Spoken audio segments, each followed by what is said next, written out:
নবী করিম সাল্লাল্লাহু আলাইহি ওয়াসাল্লামের পবিত্র চরিত্র নিয়ে এখন যে যার মতো করে ব্যাখ্যা করার প্রয়াস পেয়েছে আর কি। যদিও এটা আবু লাহাবের সুন্নাহ, আবু জাহেলের সুন্নাহ, এটা উতবা বিনতে আমের আরেকজন ছিল, উতবা বিনতে আবু মুঈত, আরেকজন ছিল সাল্লাম বিন আবু কাইক, আরেক ব্যক্তি ছিল আশনাত বিন শরীফ, এরকম কিছু একটা নাম। এইসব মানুষরা ছিল আইয়ামে জাহিলিয়াতের মধ্যে।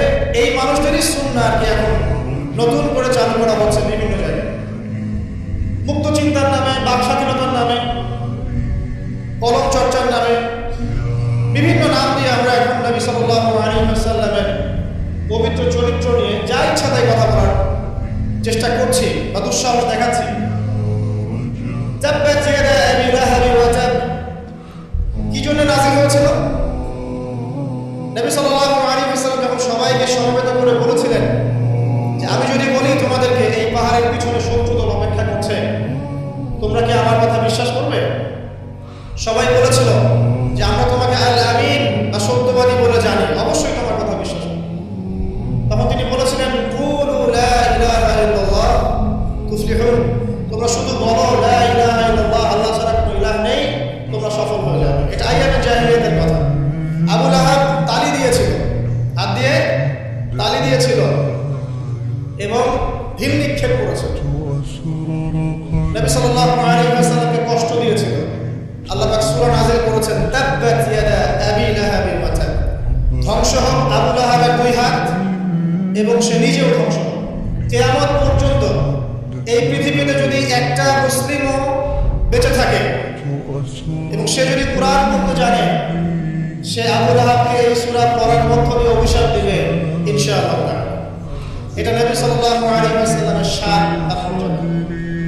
সে শুধু একবার বলেছে হাততালি দিয়ে, এই কথা বলার জন্য আমাদেরকে ডেকেছিলেন, এই কথা বলার জন্য আমাদেরকে ডেকেছ?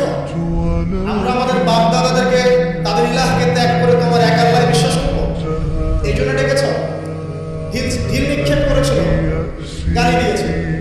তার আপন চাচা নবী সাল্লাল্লাহু আলাইহি ওয়াসাল্লামের আপন চাচা, আল্লাহ পাক আয়াত নাযিল করলেন আবু লাহাব ধ্বংস হবে এবং সে নিজে মা নাআনহু মালুহু ওয়া মা কাসাব, তার এই সম্পদ এবং সে যা অর্জন করেছে পৃথিবীতে, এগুলো কোনোই কাজে আসবে না। সায়াসলা নারান যাতা লাহাব, শীঘ্র অচিরে, সায়াসলা অচিরে সে প্রবেশ করবে এমন আগুনে যে আগুন লাল অগ্নিশিখা নির্বাপিত করছে। সাথে ওয়ামরাতুহু, তার স্ত্রীও হাম্মালাতুল হাতাব, যে কিনা কি করত? হাম্মালাতুল হাতাব, খড়কুটা বহন করত, নবী সাল্লাল্লাহু আলাইহি ওয়াসাল্লামের আঙিনায় ফেলত। ফি জিদিহা হাবলুম মিন মাসাদ, তার গলায় থাকবে খেজুর পাকানো রশি, এটাতে আযাব দেওয়া হবে না। কিয়ামত পর্যন্ত যত মানুষ বেঁচে থাকবে মুসলিম, যারা কোরআন পড়বে, ছোট হোক বড় হোক, ধনী গরিব, সাদা কালো, যে কোনো জায়গা, যে কোনো জাতি, যে কোনো বর্ণের, যে কোনো রঙের, আবু লাহাবকে সে কিয়ামত পর্যন্ত গালি দিতে থাকবে। এটা আল্লাহ পাকের বিচার। আর পরকালে তো তার জন্য যন্ত্রণাদায়ক শাস্তি অপেক্ষা করছে। আরেকজন ব্যক্তি ছিল যার নাম উতাইবা, এ আবু লাহাবেরই ছেলে। একদিন নবী সাল্লাল্লাহু আলাইহি ওয়াসাল্লামকে সে গিয়ে বলছে ওয়ান নাজমি ইযা হাওয়া, এই সূরার এই প্রথম দিকের আয়াতগুলো আমি বিশ্বাস করি না। এক পর্যায়ে নবী সাল্লাল্লাহু আলাইহি ওয়াসাল্লামের সাথে বাকবিতণ্ডা করতে লাগলো।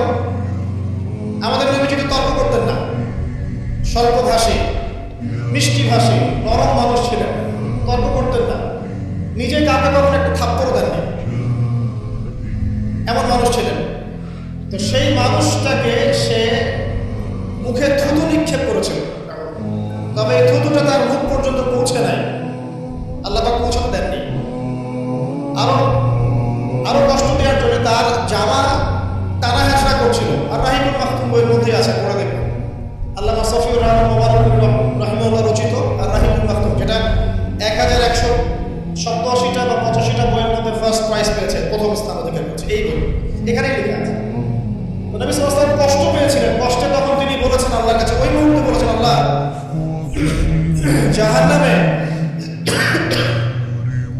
জাহান্নামে তোমার যে কুকুর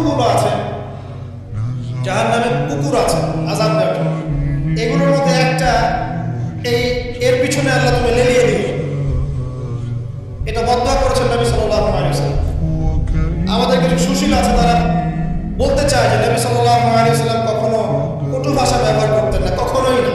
প্রয়োজন বোধে নবী সাল্লাল্লাহু আলাইহি ওয়াসাল্লাম বদদোয়া করেছেন, প্রয়োজন বোধে নবী সাল্লাল্লাহু আলাইহি ওয়াসাল্লাম টানা 1.5-2 মাস ধরে বদদোয়া করেছেন। কোথায়? রাসির ঘটনা। রাসি একটা ঝর্ণার নাম, একটা কূপের নাম, এক একজন এক একভাবে ব্যাখ্যা করেন। এখানে 10 জন সাহাবীকে চোরাহত্যা হামলা চালিয়ে হত্যা করা হয়। একদল লোক এসে বলেছিল আপনার সাহাবীদের মধ্যে এমন কিছু সাহাবীকে পাঠান যাদেরকে আমাদের কওমে নিয়ে গেলে ইসলাম শেখা যাবে, মুআল্লিম। নবী সাল্লাল্লাহু আলাইহি ওয়াসাল্লাম 10 জন সাহাবীকে পাঠিয়েছিলেন।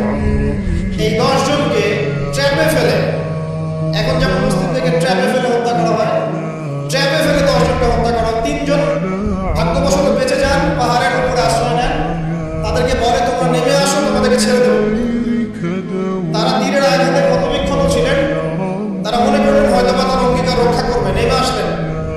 আমার সাথে সাথেই তাদেরকে বেঁধে ফেললো, মক্কায় বিক্রি করবে। তাদের মধ্যে একজনের নাম খুবাইব রাদিয়াল্লাহু আনহু, খুবাইব রাদিয়াল্লাহু আনহু, যার নাম আমাদের যুব সমাজ জানে না। আমাদের যুব সমাজ শাহরুখ খানের নাম, খুবাইব রাদিয়াল্লাহু আনহু নাম জানে না। যাকে মক্কার সবার সামনে, একটা গাছের নিচে মক্কার সবার সামনে শুলদণ্ড দিয়ে হত্যা করা হলো। শুলদণ্ড মানে পিছনের রাস্তা দিয়ে কিছু একটা লোহার দণ্ড প্রবেশ করিয়ে মাথা দিয়ে বের করলো। এই দণ্ড দিয়ে তাকে হত্যা করা হয়েছে। হত্যা করার আগে তাকে বলা হয়েছে তুমি কি চাও?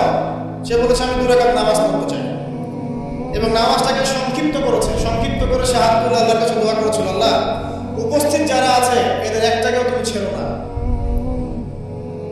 ওয়াকতুলহুম বাদাদা, তাদের সবাইকে তুমি সবগুলোকে এক জায়গায় করে হত্যা করো। দেখা গেছে ওই সবার লাশ বদরের কূপে পড়েছে। বদরের পরেও যে যুদ্ধগুলো হয়েছে এগুলোতে এরা মারা গেছে। বদরের পরে যে যুদ্ধগুলো হয়েছে এরপরে এগুলো মারা গেছে। আসলে ঘটনাটা বদরের পরেই সম্ভবত। যাই হোক, আমি যেটা বলতে চাচ্ছি, খুবাইব রাদিয়াল্লাহু আনহুকে তখন অপশন দেওয়া হয়েছিল যে তোমার জায়গায় যদি মুহাম্মদ সাল্লাল্লাহু আলাইহি ওয়াসাল্লামকে হত্যা করি তুমি কি নিষ্কৃতি নিবে? সে তখন বলেছিল রাদিয়াল্লাহু আনহু যে আমার জায়গায় মুহাম্মদ সাল্লাল্লাহু আলাইহি ওয়াসাল্লামের একটা চুলকেও যদি আঘাতপ্রাপ্ত করা হয় আমি সেটাও বরদাস্ত করব। এবং তিনি তখন একটা কবিতা আবৃত্তি করেছিলেন, বিভিন্ন কিতাবের মধ্যে কবিতাটা আছে, মুসলিমান, আমি কোনো পরোয়াই করি না যখন আমাকে মুসলিম হিসেবে মৃত্যু দেওয়া হচ্ছে। যে পাশেই আমাকে পাশ ফেরানো হোক না কেন, এই পাশ আল্লাহর জন্যই। তিনি এমন একজন ইলাহ যিনি চাইলে তিনি আমার দেহের প্রত্যেকটা হাড় এবং গোষ্ঠের টুকরায় বারাকা দিতে পারেন। তাকে এভাবে শহীদ করা হয়। তাই এই 10 জনকে ট্র্যাপে ফেলে হত্যা করা হয়েছিল। খুবাইব রাদিয়াল্লাহু আনহু তাদের মধ্যে একজন। খেয়াল করে দেখেন, নবী সাল্লাল্লাহু আলাইহি ওয়াসাল্লাম এই ঘটনার পরে 1 থেকে 1.5 মাস তিনি টানা বদদোয়া করেছেন এই কওমকে যেন আল্লাহ পাক ধ্বংস করে। ঠিক আরেকটা ঘটনা এর কয়েক মাস পরে ঘটে যায়, এর নাম বীরে মাওনার ঘটনা। বীরে মাওনা একটা জায়গা যেখানে একইভাবে দিন শেখার কথা বলে দায়ীদেরকে ডেকে নিয়ে এসে 70 জন দায়ীকে একসাথে হত্যা করা হয়েছে। এই জিনিসগুলো হিস্ট্রির কথা মনে করে দেয় আমাদের। ইসলামের ইতিহাস পড়ে দেখেন, মঙ্গলরা, রোমকরা, বাইজেন্টাইনরা বিভিন্ন সময় মুসলিমদেরকে এভাবে ট্র্যাপে ফেলে হত্যা করেছে। মসজিদে ঢুকিয়ে চারদিক থেকে মসজিদকে পুড়িয়ে দিয়েছে, আগুন দিয়ে দিয়েছে। এরকম অনেক ঘটনা ঘটেছে ইতিহাসে। আব্বাসী খেলাফতের সময় মঙ্গলরা যখন আক্রমণ করেছিল, মাত্র 40 দিনের ব্যবধানে 10 থেকে 20 লক্ষ মানুষ হত্যা করেছে, সবাই মুসলিম। একটা কথা মনে পড়ে যায় ঘটনাটা বলতে গেলে, ওই সময় আব্বাসী খেলাফতের যে মানে আমির ছিলেন বা খলিফা ছিলেন, তারা মোটামুটি দুনিয়া পূজারী হয়ে গিয়েছিলেন। দুনিয়ার যে মোহ তাদের মধ্যে ঢুকে গিয়েছে।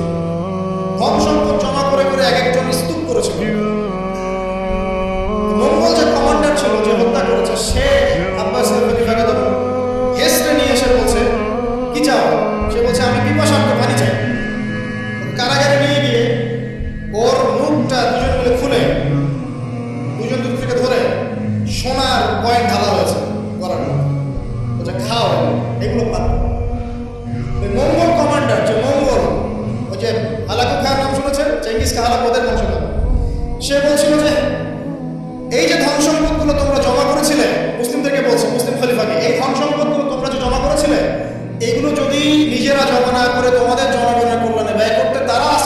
পক্ষে যুদ্ধ করবো। এখন এগুলো তো মানি না।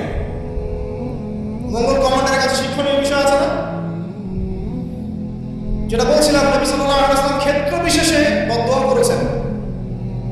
এই ব্যক্তির সম্পর্কে বদদোয়া করেছিলেন যে আল্লাহ আমাকে কষ্ট দিয়েছে, আমার মুখে থুতু নিক্ষেপ করতে চেয়েছে, আমার পোশাক ছিঁড়ে ফেলেছে, আল্লাহ তুমি তোমার জাহান্নামের কুকুরের মধ্যে একটা কুকুরকে দেখে খাইয়ে দিও। এই ব্যক্তি সিরিয়ায় গিয়েছিল ব্যবসা করতে, হঠাৎ করে রাত্রেবেলা দেখে চারপাশে বাঘ।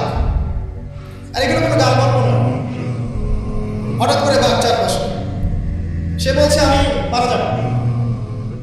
তার সঙ্গী সাথীরা বলছে যে আমরা তো এখানে আছি, কোনো সমস্যা নেই, আমরা তো কিছু দেখতে পাচ্ছি না। সে বলছে না, আমি যা দেখতে পাচ্ছি তোমরা দেখতে পাচ্ছ। রাতের অন্ধকারে ঠিকই একটা বাঘ এসে তার গলা গড়টা ছিঁড়ে নিয়ে চলে গেছে। ওই যে বদদোয়া নবী সাল্লাল্লাহু আলাইহি ওয়াসাল্লামের। এই যে আরেকদিন নবী সাল্লাল্লাহু আলাইহি ওয়াসাল্লাম নামাজ পড়ছেন কাবা হাতিমে, সিজদা দিয়েছেন।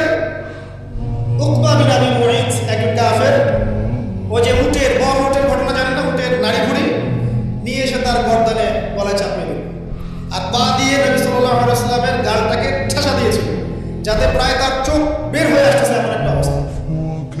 যদি কাউকে এভাবে চাপতে হয় খুব জোরে, চোখটা লাল হয়ে যাবে না? এইভাবে স্পষ্ট লেখা আছে সিরাতের গ্রন্থগুলো। নবী সাল্লাল্লাহু আলাইহি ওয়াসাল্লামকে এই অবস্থা থেকে উদ্ধার করলেন তার মেয়ে ফাতিমা রাদিয়াল্লাহু আনহা।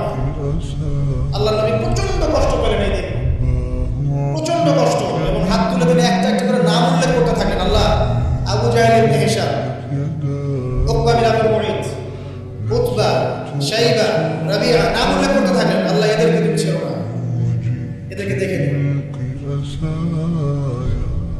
নবীজি একবার যখন আল্লাহর সামনে বলবেন কিয়ামতের মাঠে, আল্লাহ আমার উম্মত, আল্লাহ আমার উম্মত, আল্লাহ পাক এক দোয়াতেই নবী সাল্লাল্লাহু আলাইহি ওয়াসাল্লামকে বলবেন তোমার উম্মতের মধ্যে যার অন্তরে সরিষা পরিমাণ ঈমান আছে ওকে বের করে নিয়ে আসো। সেই মানুষ যদি বদদোয়া করে নাম ধরে, তাদের কি অবস্থা হবে চিন্তা করুন। সেই মানুষের শান, তার মর্যাদা, তার চরিত্র